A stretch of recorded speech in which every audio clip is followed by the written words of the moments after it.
Hey everybody, Stephanie Haney here. I have an update for you on the egg freezing process. But before we dive into that, I just want to answer a couple questions that I've gotten over the past week. One of the first questions I've gotten is, why am I doing this and why am I documenting it?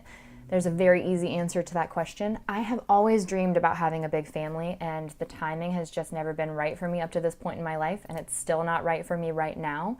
So rather than give up that option or do it before I'm ready, I decided to take charge of my reproductive future and freeze my eggs because I can, because the technology is there now and it maybe wasn't there in the past, so I want to take advantage of that. And I think a lot of women are in the same boat as me, so that's why I want to share this with all of you, because I know it's something I have been intensely curious about. So I figured we could all learn from this together. And I love getting the questions from people, and I also want to say thank you to the women who have reached out to me and sent me supportive messages. It means so much to me because this is a scary process. I've never been through fertility testing until today, which I'll talk about in a little bit. So yeah, that's always also been a concern of mine, wondering if I even can have children, because I've never had a scare, to be honest. So that's a little fear that's been in the back of my mind. Another question that I got, this was from Anna from Canton. She wants to know if there's an age cutoff. So I talked with a fertility advisor at Extend Fertility, and the answer is they work with women up to the age of 45. Now that is specific to Extend Fertility. It's going to be different everywhere. You absolutely need to talk to your doctor. The only way to know if you're a good candidate for egg freezing is to have the testing. That's the blood test, the transvaginal ultrasound to check the antral follicles, which we'll talk more about later, and all of that. So talk to your doctor. Just because Extend Fertility doesn't work with women past the age of 45 doesn't mean that you can't freeze your eggs past the age of 45. The next big question that I got is the cost. How much does it cost? Jenny from Manhattan told me her research shows that she hasn't been able to find a place that could do this for anywhere less than $10,000 to $15,000.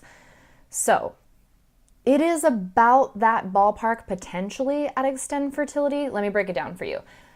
On the lower end of that, the service that they provide at the clinic, which includes monitoring, anesthesia, and the retrieval process, costs $5,500 for one cycle.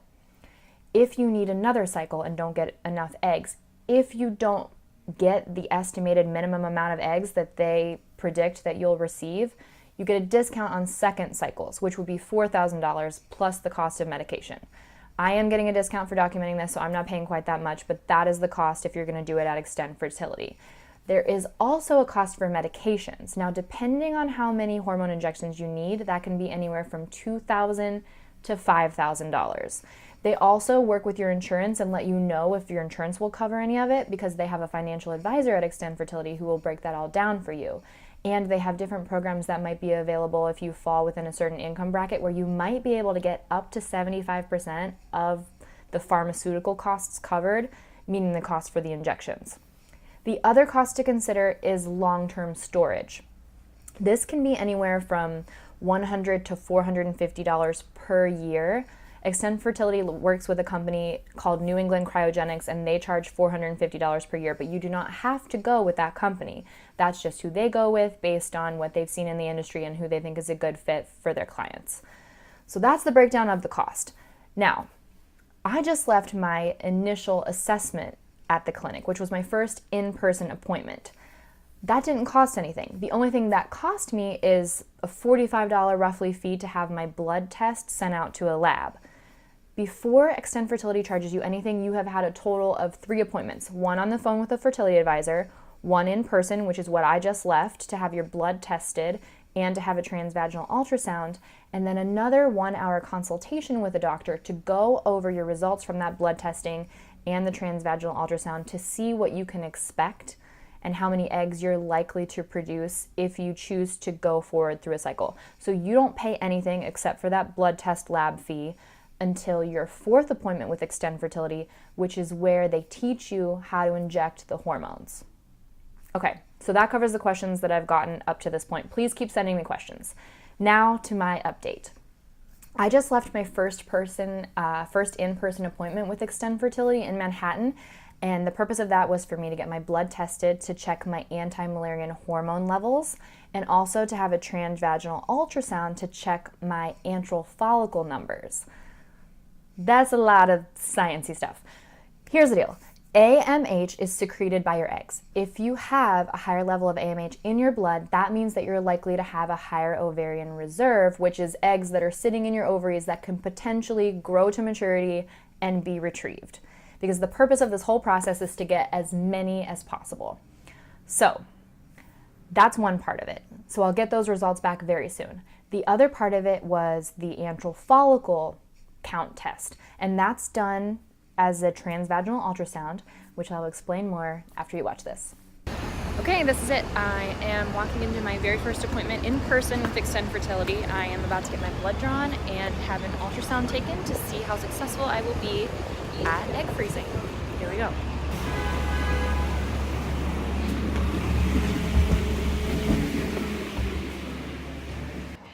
All right, this is it. I am at Extend Fertility. First time. Hi, I have a 3:30 appointment. Okay, can you kindly sign your name in? And I'll be needing just photo ID and insurance, and then I have this little packet for you to fill out. Okay. So you're done, okay? Will Thank do. you. Thank you. Okay. All right, so I just need you to go ahead and just make sure that your name and your date of birth is correct. Yep, that's right. Good, perfect. All right, so let's go ahead and pull your blood. So I could just see your arm. Pull it up. Really nervous about getting my blood drawn, so I'm going to be looking this way anyway. Yes. Oh, but my trick's not going to work because I can see what's happening. All right, just make a really tight fist for me. Okay. Make it nice and straight. Okay. Perfect. And you've got great veins. Oh, thank you. I don't think I've ever had my veins complimented before.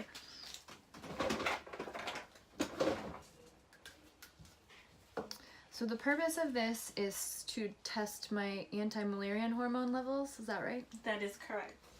That is correct. All right, so you can relax your fist. Okay.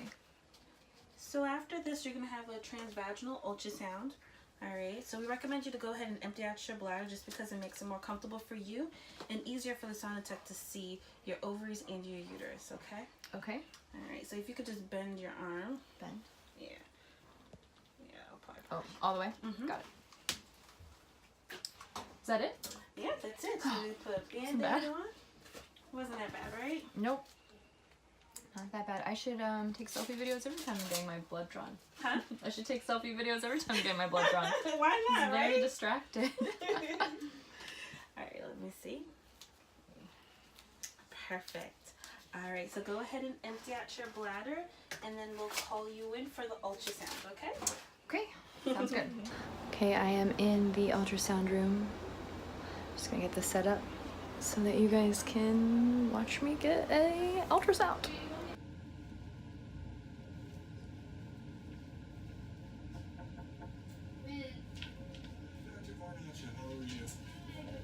Good. All right, so you're Stephanie.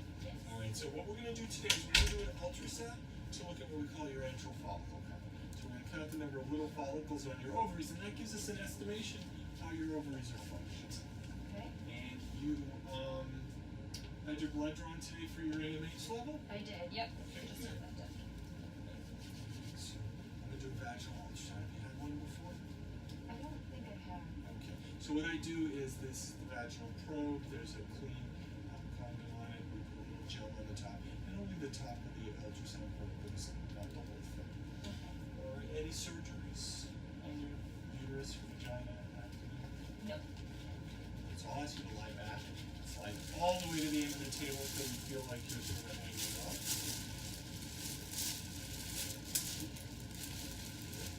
Your last period was December 10th. Yes. So you're at the 7th day of your cycle.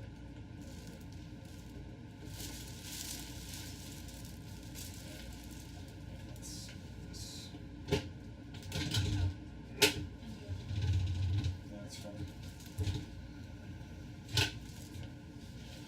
You're going to feel the tip of the ultrasound probe. And first thing we do is look at your uterus. Here's your uterus. That's good. So now I'm going to measure the lining of the uterus. Good.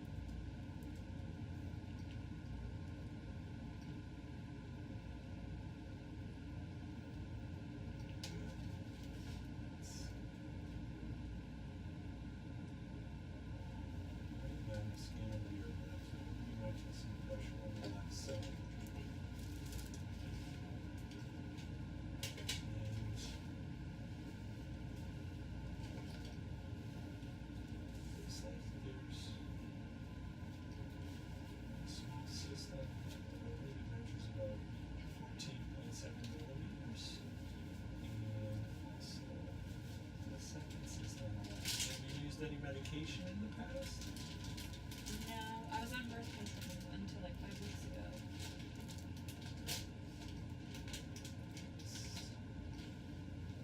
And this is 12 millimeters. Let's measure the antral follicle count. So follicle 1, 2, 3. So antral follicle count in the left ovary is 3. How long have you been on the pill for? Most of my life since I was 15. There was like a year where I wasn't on anything, and then like a year where I was on maneuvering. And other than that, I haven't on the pill. It looks like your ovaries may be still be somewhat suppressed from being on the pill. Let's count antral follicle count on the right ovary. 1, 2, 3, 4, 5,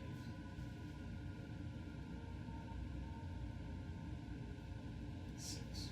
So your antral follicle count on the right is 6. So total antral follicle count of 9. And then, as I said, there's still on the left ovary, there's still what we either call a cyst or a follicle. It may be that you're going to ovulate from the left side this month.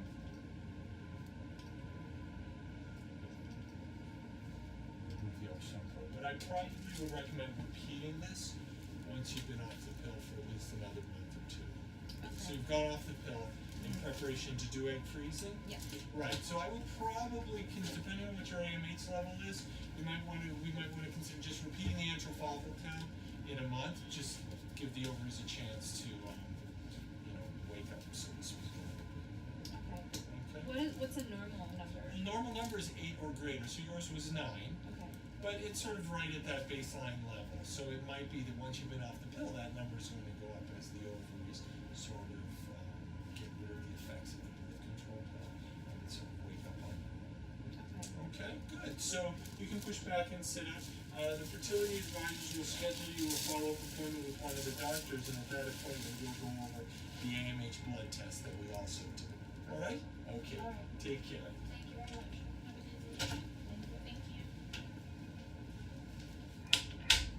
Okay, I know that last part was a little bit hard to hear, but I wanted to include it in there so that you could see the entire amount of time it takes for the transvaginal ultrasound.